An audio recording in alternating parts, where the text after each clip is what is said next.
Gracias, presidente. Este proyecto, señalan sus autores, busca crear un régimen condenatorio que permita suspender o reemplazar la pena de cárcel por medidas alternativas para personas condenadas en situación de especial vulnerabilidad que son identificadas como aquellos que presentan una enfermedad terminal, discapacidad grave o edad avanzada. Nos interpelan lo emocionante a considerar principios como la dignidad de las personas privadas de libertad y la exigencia de humanidad del sistema penal, principios que sin duda son parte esencial de nuestro Estado de Derecho. Sin embargo, no podemos desconocer ni omitir de esta discusión que este proyecto nos obliga a considerar elementos estructurales del derecho penal, la proporcionalidad de la pena, su función jurídica y su legitimidad ante la sociedad.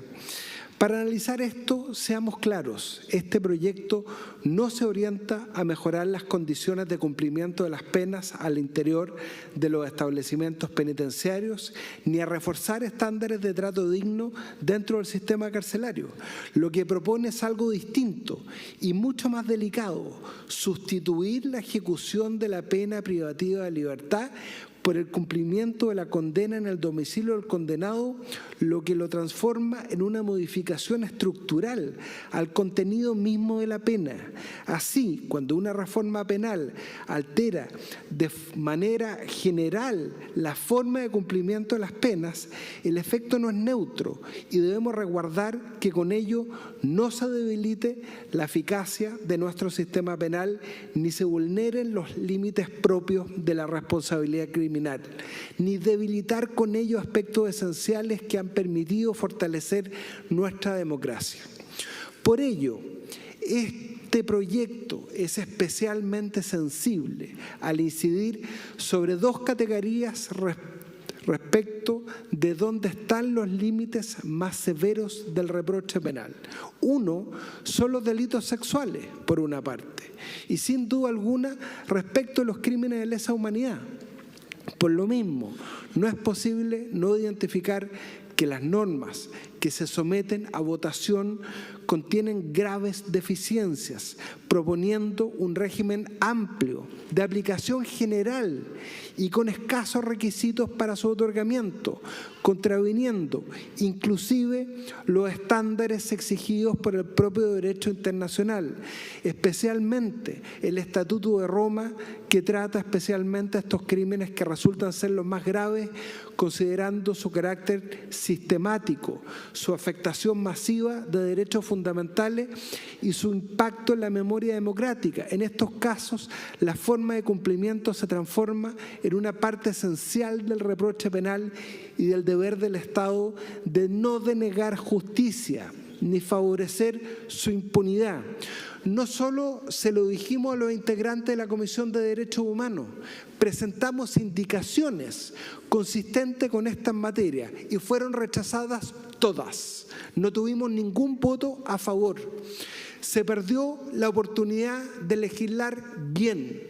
No quiero repetir todas las normas que hizo alusión el ministro, pero efectivamente, lo dijimos en nuestra indicación, debía cumplirse al menos las 2/3 partes de la pena tratándose de delitos contra los derechos humanos, crímenes de lesa humanidad, porque lo dice el artículo 110 del Estatuto de Roma, que tiene que interpretarse en forma armónica con nuestra legislación.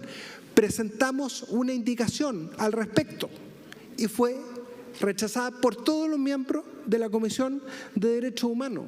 Establece la obligación de cooperar con la Corte en algo tan básico, en este caso, como colaborar con el destino de los restos de los detenidos desaparecidos. Está equivocado, por su intermedio, el senador Rojo Edwards en la forma en que alude a la forma en que el Estatuto de Roma trata de la enfermedad. No sé si está el senador Rojo Edwards, se lo voy a explicar personalmente. El artículo 53 del Estatuto de Roma, ahí está, gracias, alude a la enfermedad, pero alude a la enfermedad, senador, por su intermedio presidente, para efectos de considerar los requisitos para iniciar una investigación, para comparecer en juicio. Él mismo lo dijo, no respecto de la condena. No se considera por parte del Estatuto de Roma la enfermedad, que el proyecto además no consigna qué tipo de enfermedad, y lo advirtió la Corte Suprema, que el proyecto es absolutamente ambiguo en este tema, sino que considera la enfermedad para efectos de que la Corte evalúa si puede comparecer o no el investigado, no como requisito de la condena, no como consideración a la condena. Entonces, si vamos a invocar el Estatuto de Roma, invoquémoslo correctamente, de acuerdo a su correcto sentido y alcance. Artículo 53 de la norma del Estatuto de Roma, en armonía con el artículo 110 que ya leyó el ministro. Y por estas razones optamos por elevar el estándar del debate y avanzar por una vía jurídicamente responsable, coherente con nuestro ordenamiento jurídico y que despeja cualquier legítima duda respecto de su finalidad.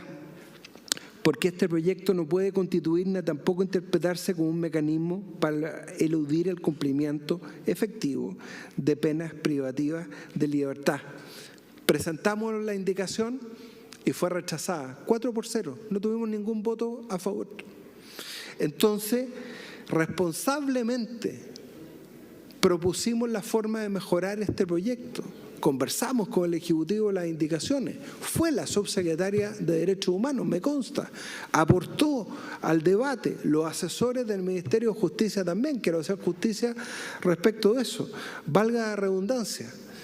Pero no solamente no consideraron nuestras indicaciones para mejorar este proyecto, se negaron a que lo revisara la Comisión de Constitución, porque la Comisión de Constitución hubiera hecho el mismo examen que hicimos cuando don Hernán Larraín era ministro de Justicia del presidente Piñera. Se los dijimos en la discusión el año 2018, cuando reformamos el decreto ley 321 respecto al otorgamiento de las libertades condicionales. Y fue el propio ministro Hernán Larraín, militante de la UDI, quien estuvo consciente y presentó indicaciones, siendo conteste en que en el caso de la libertad condicional, tratándose de crímenes de lesa humanidad, debía exigirse los 2/3 cumplimiento de la condena, no porque lo dijéramos nosotros, porque lo establece el Estatuto de Roma. Voto en contra de este proyecto, presidente.